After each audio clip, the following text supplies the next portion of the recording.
नमस्कार विद्यार्थी मित्रांनो, आपल्या सर्वांचं सहर्ष स्वागत आहे GK24 मराठी या एज्युकेशनल चॅनलमध्ये. तर पहा, जलसंपदा विभाग भरती 2023 संदर्भातील अपडेट आहे. जलसंपदा विभाग भरतीची परीक्षा झालेली आहे. त्यांची मेरिट लिस्ट सुद्धा आलेली आहे, पण अजून तात्पुरती निवड यादी प्रसिद्ध करण्यात आलेली नाही. तात्पुरती निवड यादी प्रसिद्ध झाल्यानंतर तुमचं डॉक्युमेंट व्हेरिफिकेशन होईल आणि त्यानंतर अंतिम निवड यादी जी आहे ती लागणार आहे. तर सध्या आचारसंहिता सुरू असल्या कारणाने आपल्याला माहित आहे की जे निकाल आहेत ते लेट होत आहेत. पण या ठिकाणी अशी माहिती समोर आलेली आहे की जलसंपदा विभाग हा वैधानिक असल्या कारणाने आचारसंहितेचा जलसंपदाच्या विभाग भरतीशी कोणताही संबंध येत नाही किंवा आचारसंहिता लागलेली असल्या कारणाने जलसंपदा विभाग भरतीला कुठलाही अडथळा त्याच्यामुळे आलेला नाही. तर पहा, या बाबतीत एक आर्टिकल सुद्धा प्रसिद्ध करण्यात आलेला आहे. विभागाने तात्पुरती निवड यादी जाहीर करावी, दाद मागायची कोणाकडे, असा विद्यार्थ्यांचा सवाल. जलसंपदा भरतीतील उमेदवारांचे भवितव्य टांगतीला. इथे पहा, जलसंपदा विभागाच्या वतीने 4,000हून अधिक पदांसाठी मोठी जाहिरात प्रसिद्ध करण्यात आली होती. या पदासाठी जलसंपदाच्या वतीने TCS या कंपनीमार्फत 27 डिसेंबर 2023 ते 2 जानेवारी 2024 या दरम्यान परीक्षा घेण्यात आलेली होती. तर पहा मित्रांनो, इथे तुम्ही पाहू शकता परीक्षा जी आहे तुमची ती डिसेंबर महिन्यामध्ये आणि 2 जानेवारीपर्यंत ती घेण्यात आलेली होती.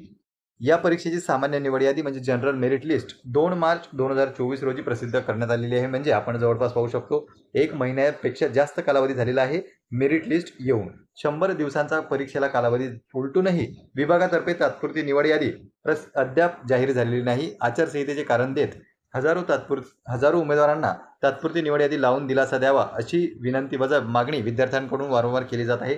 जलसंपदा विभाग हा वैधानिक असल्याने निवड याद्या बनवण्यास कुठलाही अडथळा नाही. ही बाब आदर्श आचारसंहितामधील प्रकरण 5 नुसार केंद्रीय लोकसेवा आयोग, राज्यसेवा आणि कोणतीही वैधानिक संस्था झालेल्या परीक्षांचे निकाल लावू शकते. जलसंपदाचे अधिकारी निवडणूक आयोग परवानगी देत नसल्याचे कारण समोर देत भरती प्रक्रिया अडकून ठेवत असल्याची माहिती तक्रार जी आहे ती उमेदवारांनी केलेली आहे. तरी याबाबत कोणाकडे दाद मागावी असा प्रश्न उमेदवारांना पडलेला आहे. इथे तुम्ही पाहू शकता मित्रांनो, स्वतः जलसंपदा मंत्री असलेले उपमुख्यमंत्री देवेंद्र फडणवीस याकडे लक्ष देऊन हा निवड यादीचा तिढा सोडवणार का, की उमेदवारांना अजूनही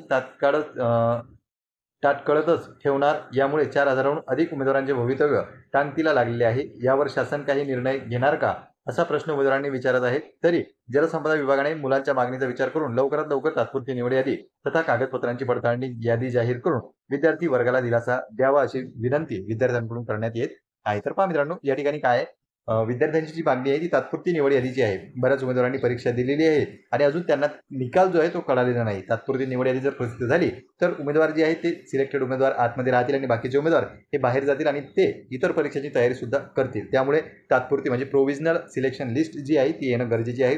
आता ती कधी येते हे आपल्याला कळेलच. आचारसंहितेची जर आपण वाट पाहिली तर आपल्याला जून नंतर ती यादी दिसू शकते. तर पहा मित्रांनो, ही होती या संदर्भातील अपडेट. आणखी जर काही ऑफिशियल अपडेट आली तर ती तुम्हाला पुरवल्या जाईल.